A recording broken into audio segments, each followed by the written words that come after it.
السلام علیکم ورحمۃ اللہ وبرکاتہ۔ معزز سامعین اور پیارے بچوں، کیسے ہیں آپ لوگ؟ امید ہے آپ سب خیریت سے ہوں گے۔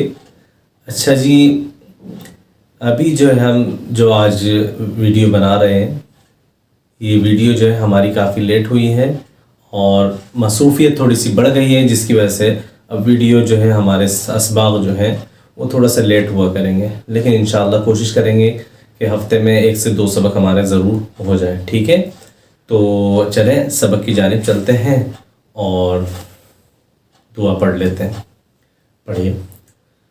علم اضافے کی دعا۔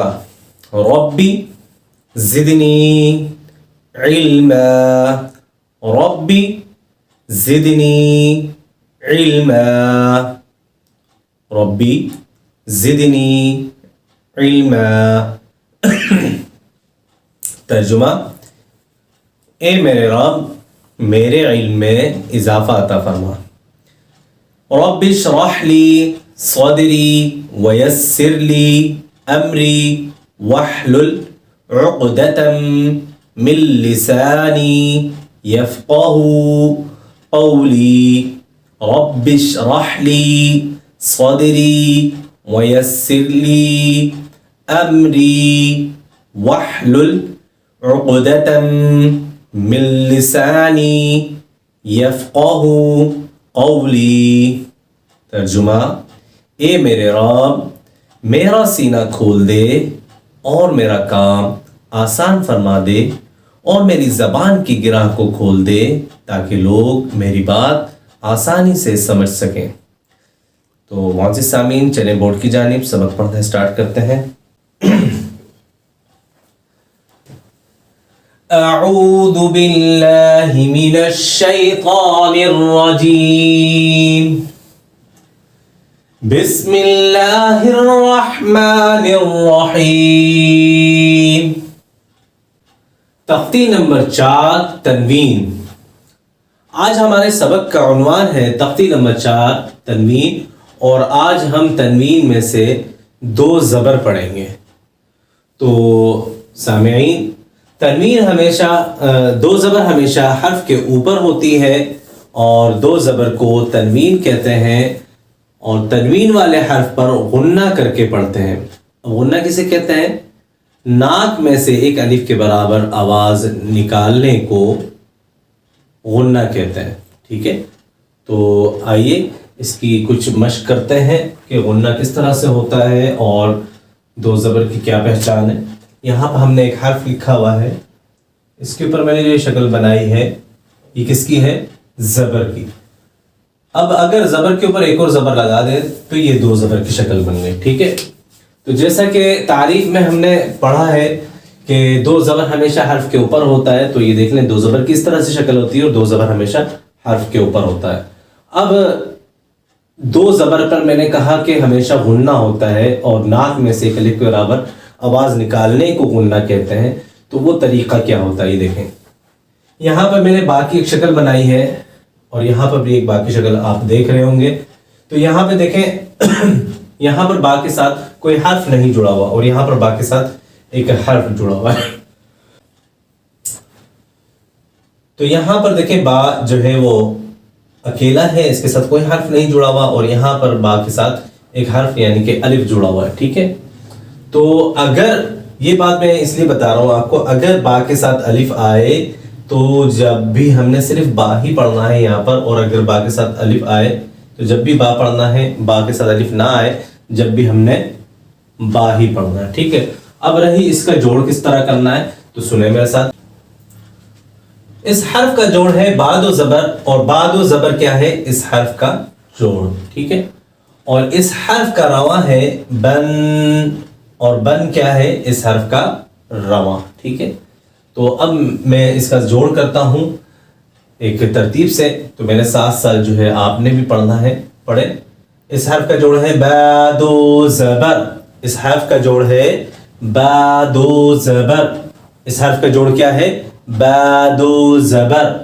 اس حرف کا رواں ہے بن، اس حرف کا رواں کیا ہے؟ بن، اس حرف کا رواں کیا ہے؟ بن۔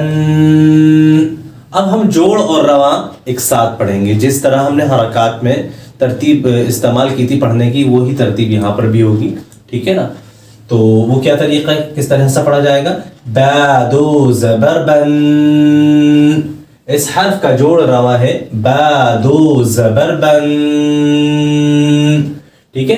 اب شروع میں جو بات سمجھا دی کہ اس کے ساتھ جو الف ہے اس الف کی کوئی حیثیت نہیں ہے, نہ ہم نے اس کو جوڑ میں ملانا ہے اور نہ ہی ہم نے اس کو رواں میں ملانا ہے. ٹھیک ہے. تو آپ نے کنفیوز نہیں ہونا. اگر آپ کو دو زبر اس طرح سے اکیلے تنہا حرف میں نظر آئے تو بھی آپ نے صرف دو زبر کے ساتھ اس حرف کو ہی جوڑنا ہے جو سنگل حرف ہے. اور اگر آپ کو اس طرح سے دو حرف نظر آئے, عام طور پر قاعدوں میں اور ہمارے قرآن کے اندر بھی اس طرح سے ہوتا ہے کہ دو زبر جہاں پر آتی ہوتی ہے آگے جو ہے الف موجود ہوتا ہے, تو ہم نے جوڑ کرتے ہوئے الف کو نہیں جوڑنا ہوتا اور نہ ہی رواں میں الف کو جوڑنا ہوتا ہے. ٹھیک ہے. تو اس چیز کا آپ نے خیال رکھنا ہے. تو اگلا حرف ہے, اس حرف کا جوڑ ہے تا دو زبر تن. اس حرف کا جوڑ رواں کیا ہے؟ تا دو زبر تن. جیسے پہلے بھی ہم نے یہ بات سیکھی تھی کہ حرف اور حرکت کے ملنے کو جوڑ کہتے ہیں, اسی طرح حرف اور دو زبر کی تنوین جو ہے اس کو ملنے کو جوڑ کہہ رہے ہیں. ٹھیک ہے. اور حرف اور دو زبر کی جو تنوین ملنے کے بعد جو آواز آ رہی ہے اس آواز کو کیا کہتے ہیں؟ رواں. ٹھیک ہے. یہ جو رواں کی آواز آ رہی ہے اسی میں ہمارا غنہ ہو رہا ہے. یہ جو رواں کی ہماری آواز آ رہی ہے اسی کے اندر ہمارا غنہ ہو رہا ہے. اور اس غنہ کی مقدار جیسا کہ تعریف میں بتایا تھا کہ الف کے برابر رہے گی, تو آپ نے اس غنہ کی مقدار ایک الف کے برابر ہی رکھنی ہے. ٹھیک ہے نا؟ بار بار باتیں اس لیے بتا دی جاتی ہیں کہ ذہن سے نکل گئی ہو تو دوبارہ سے ذہن میں آ جائے. ٹھیک ہے. تو ایک الف کی مقدار بھی بتا دیتا ہوں. ایک الف کی مقدار یہ ہے کہ بند انگلی کو درمیانی رفتار سے کھولیں, بند انگلی کو درمیانی رفتار سے کھولیں یا کھلی انگلی کو درمیانی رفتار سے بند کریں. اتنی مقدار ہونی چاہیے ایک الف کے برابر. کس طرح؟ جیسے کہ ہم اس حرف کے جوڑ رواں پڑھتے ہیں فا دو زبر فن, فا دو زبر فن. اب میں کھلی انگلی کو بند کرتا ہوں درمیانی رفتار سے, فا دو زبر فن. یہ ہمارا اس پہ غنہ ہو گیا اور یہ حرف بالکل صحیح طریقے سے ادا ہو گیا. ٹھیک ہے. ہم نے اس کا جوڑ بھی معلوم کر لیا اور اس کا رواں بھی معلوم کر لیا. اسی ترتیب سے ہم نے تمام حرف کی پریکٹس کرنی ہے اور اسی طرح پڑھنا ہے. تو میرے ساتھ پڑھتے جائیں. اس حرف کا جوڑ رواں ہے جیم دو زبر جن, جیم دو زبر جن. اس حرف کا جوڑ رواں ہے حا دو زبر حن.